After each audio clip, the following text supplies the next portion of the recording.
time I go to LA, especially these days, it is probably the most bouncing, most exciting city on earth for music. You know, I'd say in parallel with London, but they both London's very exciting. They feed off each other. They're constantly, And what's amazing as well, of course, is that you have been running the Low End Theory for 8 years now. This next month, October. So tell me why you started that. Was that a little bit of a sort of, we just got to find our bass and just to develop our sound? Well, Daddy Kev and DJ Nobody and I were friends over the years, and we all played weirdo stuff, and we had no home for it. We were getting away with playing awesome LA clubs and throwing parties and doing these things, but we were the odd men out. So we decided, hey, maybe this instrumental hip-hop thing could catch on if we curate it correctly. Because we were all searching for any instrumental we could get of any song ever. I mean, you just want to get instrumentals without vocals so you can re-edit and make beats out of them and make your DJ sets super creative with just beats for days. And Koopma is a good friend of mine. He was always searching for instrumentals, and all of us. And there was nowhere to just play beats.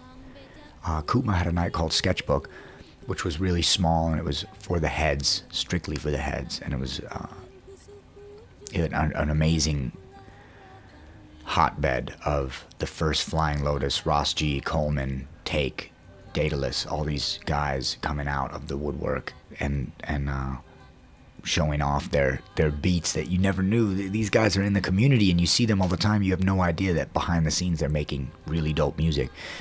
So with Low End Theory, that was our goal. Okay, let's get the young people and the older generation and put them together in one room and see what happens, basically.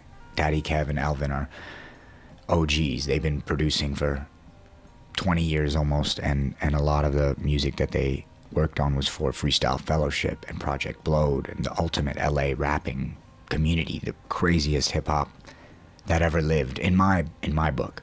Freestyle Fellowship are my ultimate LA heroes for me. Inner city boundaries. Inner city griots. Griots. Yeah. I don't even know how you say that word. And park bench people. That shit is insane. And that was like Daddy Kev and DJ Nobody and Fat Jack and all these guys. So when they asked me to get involved, I was like, you guys are it for me. If you want me to be the young buck in the group, I'll happily pull my weight, because they're legends in my world. So. Sure.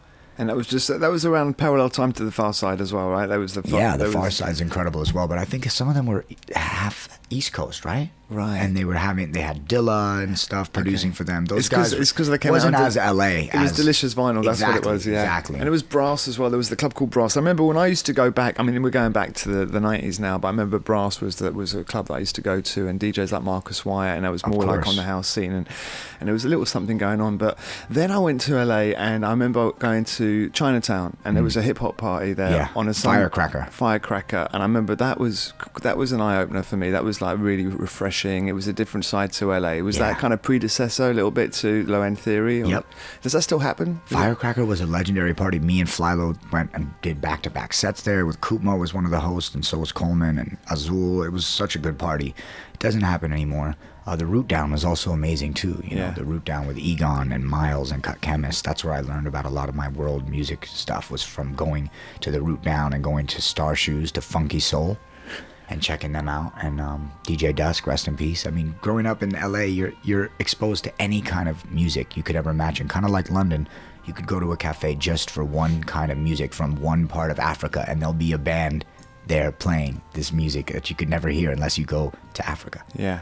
Amazing to have multicultural cities affecting you musically and creatively. Now, one of the only problems with LA, of course, is that it's quite difficult to get around if you don't have a permit, a car, if you don't have a license, right? Course, so is there a way? I mean, like, are you driving at the moment? I drive a lot. Yeah, you drive. Everyone drives, right? We all drive. I mean, that's like the first thing you got to do. But the train is going from downtown to northeast LA, where I live, and then that continues on to Pasadena, which is a lovely area, and then the train is now extending from downtown to the beach to Santa Monica. Once that happens, in the next year, it's going to be finished. That's going to be a crucial change for us, because anyone can get downtown from any airport. You can go straight on one bus or one train right downtown, and then now you can go to the beach. So it's happening. Because the thing is, I mean, club culture depends on certain functions. That's true. And people leave my show so early here because they're like, we got to get the last two. Right. Jesus. I just can't even imagine.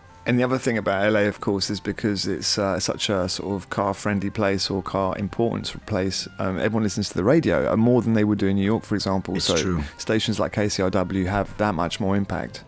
It's insane. When they play my stuff, I get text messages from people I haven't heard from in years because it's on the actual radio, but they play our stuff. Yeah. It's great. Yeah. Thanks to all of those guys, man. They're really breaking records for LA artists that other people wouldn't even touch. The regular radio would never come close to, you know. I've just noticed how absolutely huge Little Dragon are, for example. That's just a KCRW power play, right? Yeah, I know. I love it. I love to hear Lotus and Kendrick Lamar on the radio now. Well, funnily enough, they're on the playlist here in London, actually, on BBC Six Music. I heard it daytime. I heard it on daytime today. That's great. And that was interesting. See, I'm so happy. Daytime presenters playing it, you know what I mean? Unbelievable. That's how it should be. Yeah, it's good. It's great. So Low End Theory, what's been the highlights the last 8 years? Oh man, I mean, we have had so many great people bless our door. I mean, come through our doors. It's so hard to list. I mean, we have the Invisible Scratch Pickles, who are like the foundation for what we're into. D Styles plays every week with us. So when he joined 6 years ago, that was like 6.5 years ago, that was like, oh my God, DJ D Styles is going to play with us every week. That was like the first thing. It was like, what? You know, being able to watch the young people grow into their skin as musicians and producers. There's so many amazing young people that have emerged from Low End Theory. That's also a highlight. You know their names. Everyone knows their names pretty much. It's amazing. And then, of course, the heroes of the heroes of the heroes. People like Q-Tip, Questlove, James Blake, Marianne Hobbs, Erykah Badu, and Flylo bringing in Tom York twice to do DJ sets. Yeah. The most unbelievable, seeing Tom York playing my music, MF Doom music, playing stuff that worked so well at Low End, and then getting on the mic and singing, and like having Erykah Badu, Thundercat backing her up. She'll just cut the record out, and her and Thundercat will just go on a bass groove journey together, bass and vocal groove. It's like the magic that happens there. Having Austin Peralta perform some of his most experimental shows, because he knew that Low End Theory crowd was weird and liked the weird shit, and that he could get away with it, and that he could go as avant-garde as he wanted. And the first appearance of Strange Loop and Austin Peralta performing together, and it was like just so many good memories, man. I mean, Mixmaster Mike from the Scratch Pickles shut the entire city block down. Like, we had a power outage, and I think it like blew the block from our sound system, you know what I mean? Yeah. And also watching Daddy Kev curate this sound system that hits you right in the chest, and it changed our beats.